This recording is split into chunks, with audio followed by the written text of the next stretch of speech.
manage that system. But if the system's already down, it can't bring it back up. It requires other plants to do that. Yeah, see, it's complex, isn't it? No, it's not really. It's not complex. We make it complex, but we don't need to. You know, it's actually quite simple. The simple part is that we need all plants in the system, and whatever we do, we need to be encouraging all plants to grow. And nature is the best judge. We can manipulate it however we like. We can manipulate it with machinery, with chemicals, with animals. We manipulate it to grow the plants that we want, but it may not necessarily be the ones that nature wants. Yeah. Therefore, the system will crash, inevitably. Okay, so what I would love to do, that was 3 years ago, that video. What I would love to do is actually have another discussion specifically about complex systems and how we make it complicated. Because the word I actually used was, it's quite complex, isn't it? Stuart says, and I'm paraphrasing, no, we make it complex. It is actually quite simple. So the difference between the complicated part and the complex, to complicate something is a verb. We actually complicate things. The system itself is complex. We can simplify it, and that's what Stuart Andrews does. He's amazing with his education, the way he actually can describe something and break it down. If we break things down too much, we become reductionists. And that's where the difference between anecdotal evidence and scientific evidence is. We can actually complicate things by being too reductionist and breaking it down too much. There are just times, especially with farming and when we're dealing with Mother Nature, when we don't need to know the whys and the hows. We just need to know that that's the way it is. And so with multi-species farming, and what he said was, the simple part is we need all plants to grow, in brackets for me, us diversity, multi-species farming. Nature is the best judge. We can manipulate it however we like, but to grow the plants we want, but it may not be what Mother Nature needs. So the system will eventually crash. And so we complicate things. And when you're watching the video, it's really interesting how all the farmers are trying to break it down so that they can understand it, so they can simplify it. But in actual fact, when you speak to Darren, and we will be next month, I'm hoping, is that he goes, I don't need to know that. I don't need to understand that. It just is the way it is. I don't complicate things too much. So I thought that was a great way of bringing us into this conversation with the multi-species video, the part 2 of Back to Basics. Go in. What's the goal, Martin? We did have a goal about what we wanted our mixed species paddock to look like, but, you know, and for whatever reasons we were growing it, and why we were doing that. But then I'm sort of a little bit further along is when we're evaluating our paddock that we have got, and like I was saying, Darren, just something that's come to him, whether it's right or wrong, we don't quite know. He prefers there to be a bit more legume in the system with what he's doing out there. He said, so, you know, that's a take-home note.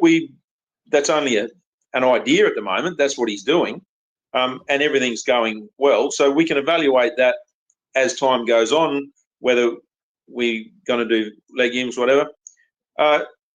Then the other part is we're looking in there, and then there's a lot of variables there with how our season went, our rainfall, and that sort of thing as to which plants went well, which plants didn't go so well. So there might be some plants that we drop out of the system, like out there, just, you know, and this is purely contextual, right? Is at Darren's farm on that red soils, favour beans just don't grow there, or they do grow, but they don't perform. They don't perform. So, you know, we learned that lesson. We don't worry about growing favour beans there. We grow the albus lupins because they grow there. So these are the little things that we keep our eye on and whatever. And then the other thing, back to Stuart Andrews one, and, you know, one of their principles is let all things grow. And that's what we have really cut back on getting hung up about our weeds. We just treating weeds now as extra diversity, and all the diversity works for you. Like those weeds that we've got, you know, our one here is the Patterson's Curse or Salvation Jane. I forget the proper name for it. It's got a taproot type plant, so it's breaking up hard pans and that sort of thing, but it's a copper accumulator. So it gets to and cycles copper. So, that plant, everyone's out there regularly spraying for it and that sort of thing, but it's a plant that actually works for us. And if we keep lots of things growing there, as well as and animals eat it. Absolutely, they eat it. So it's not to be a drama. In time, with our management and our understanding, we should be able to get to balancing that sort of stuff up. But it's not on my list of things that I seeded, so it's a weed. And that is the fallacy of what we're doing. These plants that are growing, they have the ecological advantage. They grow, they're trying to fix our system. And this PDF from Cotswold Seeds, it's just such a great chart. So we can go through and we can take a look at the rooting system, what's above ground, what's below ground. And one of the little projects that I'm working with Paul Carnuglian is a blend calculator that will then give a 3D representation both above ground and below ground with rooting systems and that density of that above ground plant blend that we do put in of these multi-species. So this is that whole thing of you could tell Will has been to my school. We start out with goals. From there, what species do we add in? And so yeah, Martin, yeah, absolutely, bang on. Yeah. So how cool would that it's an excellent visual how it is there. But if we condense that right up, how cool would that be? Like, there's just roots everywhere, then, isn't there? Like, how wild is that? And then, it's complex. So some roots aren't going to be required, or some roots might not be able to do that, but some other roots doing it. And this is the whole bit about complex and complicated. I talk about that a lot, and complex. And this is it's Tamsin. Just put that little slide of mine up again, please. Makes the mistake of trying to improve Mother Nature instead of working with it. And absolutely, that's so. This is what I'm saying is coming from that, like, a monoculture mindset into the polyculture mindset, and about how we have to adjust. Like, there's some thinking that we have to adjust, is that we don't just come into it with the idea of that we're going to have this picture perfect paddock of multi-species that we endeavoured to set out and plant. Well, then there's going to be the weeds and those sort of things that are in there. And one of the things that we always work on here is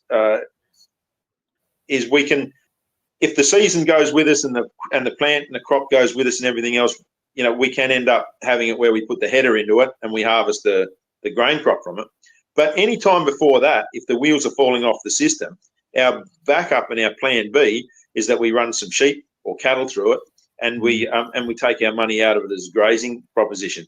And then there's another whole side to everything there, whereas you have to do your maths on that. Like, everybody just gets hung up that you put the combine or the header into it and you rip off all the grain and you send it to the board and you get paid bugger all for it, and you're a fantastic farmer.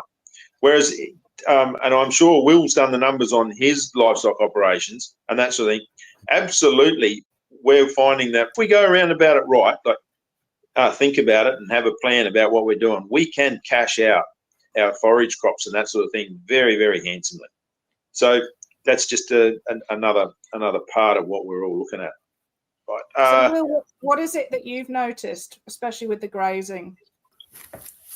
For us, the grazing is all soil related, and most people would think I'm crazy, but to actually just take a year off from crop production, put in a huge blend of things, and have annual grazing. What that does to kickstart soil regeneration is I don't know how you put a dollar value on it, but I mean, I do get a dollar value out of it because my neighbor has bred heifers or cows that he's always short of pasture on. We come to a valuation that works for both of us. I want this to be a long-term relationship.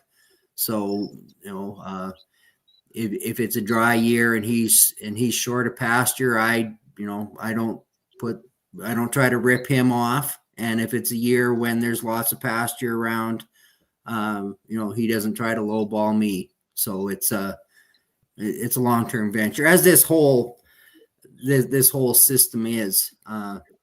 We're very much now focused, years, decades ahead, as opposed to trying to figure out how to pay last year's fertilizer bill. Yeah. So do you pay him or does he pay you? He pays me. Okay. Have you thought about the other way around, because he's fertilizing your property? Yeah. Well, actually, that's funny. We were both at a conference here in Edmonton a few months ago, and we sat at a table with one of the speakers, Bart Lardner, cattle nutritionist out of the University of Saskatchewan, and he said to me that, no, instead of the cattle guy paying me, I should be paying him. So I mean, it's so hard to put a dollar value on it, right? Because there's benefits for everybody. But I mean, there are kind of standard rates around for what pasture costs a cattle person. And we use that as a basis and go from there. And the nice thing with it is, because when we can go in and take your livestock, take it to someone else's operation, and we can rest our pastures as a cattle owner, that's worth something also.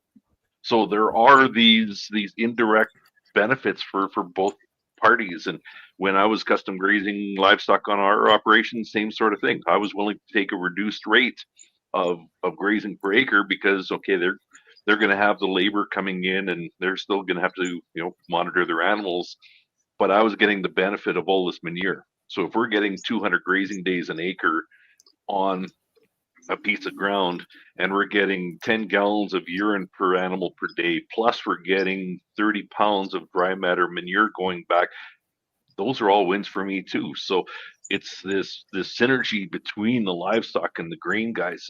There's so much wins on both sides of the board. Plus the biodiversity of what that cow is spitting out of its mouth, and as it's trying to rip the plant out. Yeah, no, I'm very much a unicorn here. Most of my neighbors don't want to have anything to do with an animal on their property. It's unfortunate, but it's good for me because the cows come to me. I mean, I've had to build some fence, but so be it. Back to one of your points, Martin. It's unfortunate that mankind is so visual.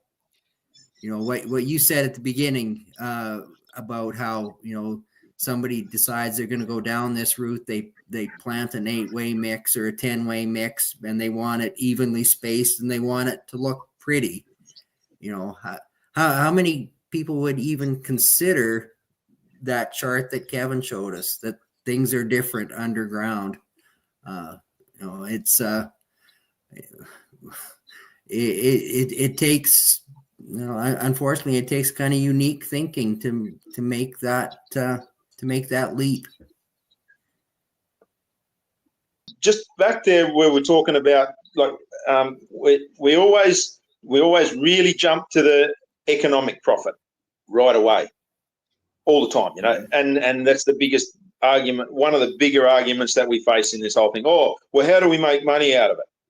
Well, yeah, that's important, right? We do have to make money out of it.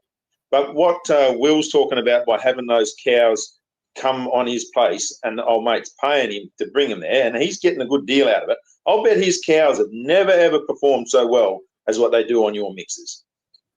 Mm-hmm. Yeah, no, he's very happy. He's very happy. Yeah. Yes. Yeah. And so then what about when we start talking about ecological profit? right? So he's getting an ecological profit with his cows because they've never performed, because they're getting the diversity. You know, they're getting complex right there. They're getting complex. Their microbiome in their gut and everything, and they're just getting healthy. They're getting more vitamins and minerals. Fantastic there. But then what about on your farm? You got that mineral, you got the manure cycling, and you've got the biology, which ups the ante on all your cycles. And then you know, an ecological profit. And that's the big one. When people talk about profit, they always want a dollar value attached to it. But we're going to have some different numbers out there, you know, about, you know, and we can get measurements done on, you know, how much biodiversity we've got in our soils and the amount with, you know, soil food web tests and that sort of thing. Looking under microscopy, and there's other DNA stuff. So some of that stuff we can measure it, but putting a dollar value on it to make it equate. So that's another thing that we just have to get in our head about how we're understanding and what we're comparing, you know. And like at the end of the day, well, that's about regenerative, right? Ecologically, we've got to be up, you know, whereas, you know, our systems that we have been using, ecologically, we're down. So if we can, you know, well, flatten it out to start, but, you know, if we can tilt it and get it to go up, an ecological profit, like how cool is that?